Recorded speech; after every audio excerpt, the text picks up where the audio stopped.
Meu nome é Padre Isaac, sou da comunidade Aliança de Misericórdia. Estamos fazendo sempre um itinerário com aquilo que é o testemunho dos santos. É sempre bonito ver o caminho que Deus percorre nessas almas escolhidas, nessas almas que buscaram a intimidade.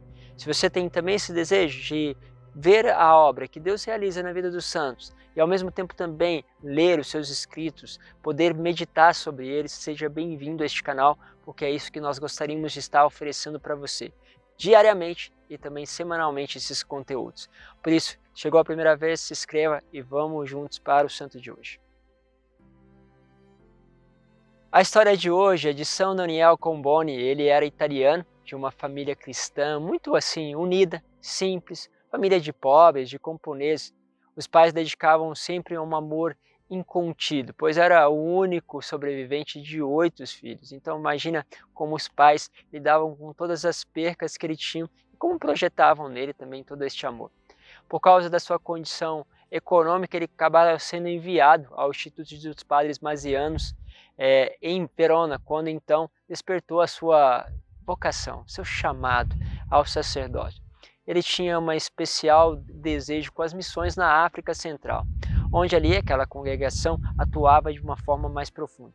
Depois de ter formado em filosofia, em teologia, ele foi ordenado e depois de 3 anos recebe as bênçãos para justamente partir do seu país para aquela região da África, da qual ele já tinha um desejo especial. Partiu assim com mais outros 5 missionários com a incumbência de levar a palavra de Deus, para levar esta experiência do coração de Deus a outras pessoas. Após 4 meses de viagem, Daniel chega a Khartoum, capital do Sudão.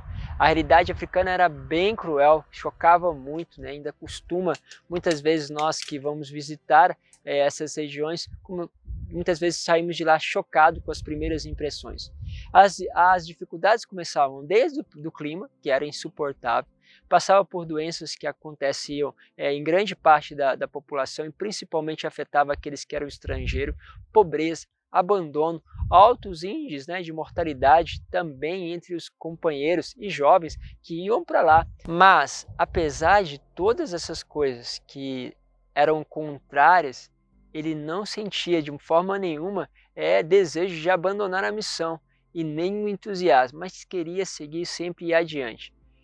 Assim, pela África e pelo seu povo, ele regressa à Itália numa tentativa de conseguir uma nova tática para evangelizar ali aquele continente. Então ele volta lá para sua região, mas não por causa de dificuldades, mas para conseguir novas táticas, novos meios.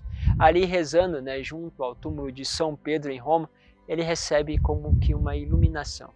Ele elabora um plano de regeneração da África, resumindo apenas em um tema: salvar a África com a África. Um projeto missionário muito simples e muito ousado para aquela época. Assim ele vai passar daquilo que era o teórico para a prática. Começa realmente a correr atrás de todo o material espiritual e também físico, ou seja, de tudo aquilo que eram doações necessárias para que pudessem ocorrer as missões ali na África Central. Ele foi engajado realmente naquele desejo de fazer a sua ajuda humanitária. Dedica-se com tanto empenho que passa a fundar uma revista de incentivo ali a missionários, a primeira revista com esse intuito na Itália. Observe como que vai se movimentando, Você vai percebendo as necessidades e para acolher uma necessidade acaba criando outra, então acontece assim o surgimento da revista. Depois ele vai fundar o Instituto de Missionários, depois chamados de Padres Missionários Combonianos e o Instituto das Missionárias. Mais tarde também conhecida como as Missionárias Combonianas, muito conhecida, um instituto que permanece até hoje com várias vocações que nós vamos também partilhando aqui no Brasil. No Concílio Vaticano I, ele participa como teólogo do bispo de Verona, conseguindo que outros 70 bispos assinem uma petição justamente em favor ali da evangelização da África Central. Por fim, ele também é nomeado vigário apostólico da África Central e em seguida ele é consagrado o primeiro bispo católico da África Central. Confirmação que fazem com que aquilo que os propósitos de anunciar a palavra de Deus aos africanos parece ganhar um corpo ainda mais sólido. depois de muitas dificuldades, né, tanto no corpo como também na realidade espiritual, ele falece em Khartoum, né, na capital, e em meio ao povo ali africano, rodeado por inúmeros religiosos que agora faziam parte do instituto da qual ele fundou, e assim ele começa uma obra que não tem fim. Com a graça de Deus ainda continua alcançando muitos lugares, né? Depois ele é chamado também de Pai dos Negros pelo Papa João Paulo II ao beatificá-lo.